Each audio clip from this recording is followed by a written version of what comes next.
मुस्कान और साहिल का बचपन का प्यार, सौरभ के कत्ल की डरावनी साजिश। प्यार में अंधी मुस्कान ने अपने ही पति के साथ जो किया सुनकर कांप जाएगी रूह। सौरभ के टुकड़े टुकड़े कर छुपाने की साजिश, मेरठ की दिल दहला देने वाली वारदात। प्यार, धोखा और हत्या की ऐसी कहानी सामने आई जिसने सबको झकझोर कर रख दिया। मुस्कान और साहिल 8वीं तक साथ पढ़े। बचपन की मासूम दोस्ती कब प्यार में बदली किसी को पता नहीं चला, मगर फिर जिंदगी ने करवट बदली और दोनों की राहें जुदा हो गई। मुस्कान की शादी सौरभ से हुई। शादीशुदा जिंदगी अच्छी चल रही थी कि अचानक स्कूल का पुराना व्हाट्सएप ग्रुप बना और यहीं से मुस्कान और साहिल का दोबारा मिलना जुलना शुरू हो गया। पुराने प्यार ने फिर से आग पकड़ ली। मुस्कान और साहिल के बीच बातें फिर से बढ़ने लगी। दोनों चोरी छुपे मिलने लगे, लेकिन मुस्कान का पति सौरभ उनकी हरकतें भाप गया था। सौरभ को अपने रिश्ते पर खतरा महसूस हुआ। उसने मुस्कान को शक की निगाहों से देखना शुरू कर दिया। फिर एक दिन एक सनसनीखेज वारदात ने पूरे मेरठ को हिलाकर रख दिया।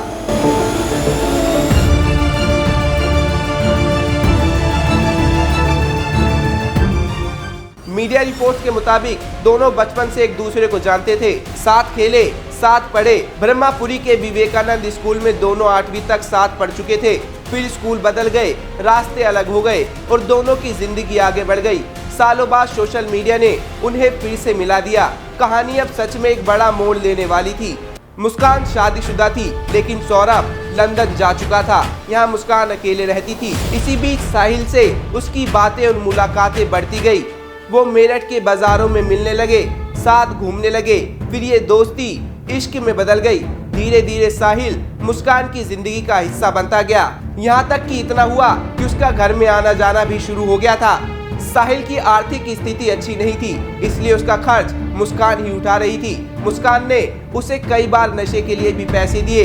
वो सौरभ के भेजे गए पैसे का इस्तेमाल साहिल पर कर रही थी। सौरभ 24 फरवरी 2025 को लंदन से वापस मेरठ आया था। प्लान के मुताबिक मुस्कान ने पहले सौरभ को बेहोश करने के लिए दवा खरीदी, जो उसने खैर नगर के एक मेडिकल स्टोर से ली थी। इसके बाद उसने शारदा रोड से एक तेज धार वाला चाकू और उस तरह खरीदा। 26 फरवरी की रात मुस्कान ने सौरभ को नशीली दवा देकर बेहोश कर दिया। जब सौरभ बेसुध पड़ा था, तब साहिल ने चाकू और उस तरह से उसका बेरहमी से कत्ल कर दिया। सौरभ के शव को छिपाने के लिए पहले मुस्कान और साहिल ने प्लास्टिक के बैग का इस्तेमाल करने की प्लानिंग की, लेकिन जब शव बैग में नहीं आया तो उन्होंने नया तरीका निकाला। मुस्कान ने घंटा घर से एक बड़ा नीले रंग का प्लास्टिक का ड्रम खरीदा, जिसमें शव को रखने की प्लानिंग की गई थी। इसके अलावा शारदा रोड से सीमेंट और रेत भी खरीदा गया, ताकि शव को पूरी तरह से छिपाया जा सके। इसके बाद दोनों ने शव के टुकड़े किए और ड्रम में भरकर ऊपर से सीमेंट का घोल डाल दिया। इसके बाद दोनों घूमने के लिए शिमला और मसूरी चले गए। यहाँ मुस्कान ने शातिरपना दिखाया।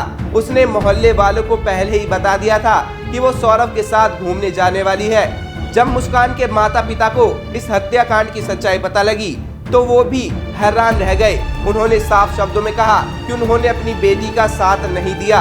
मुस्कान की मां ने कहा, हमने जब सुना कि उसने ये सब किया है तो हमने साफ कह दिया कि हम उसका साथ नहीं देंगे। सौरभ बहुत अच्छा लड़का था और हमारी बेटी से बहुत प्यार करता था। साहिल के घर की दीवारें साधारण नहीं है, जो एक सनकी तंत्र मंत्र में डूबे खतरनाक इंसान के मनोविज्ञान को दर्शा रही है। पुलिस जब इस मकान में दाखिल हुई तो उन्होंने वहां ऐसी दीवारें देखी जो किसी अंधेरे रहस्य को समेटे हुए थी। भगवान भोलेनाथ की फोटो लाल और काले रंग से उकेरे गए, रहस्यमय तांत्रिक चिन्ह और अंग्रेजी में लिखे कुछ अजीबोगरीब वाक्य।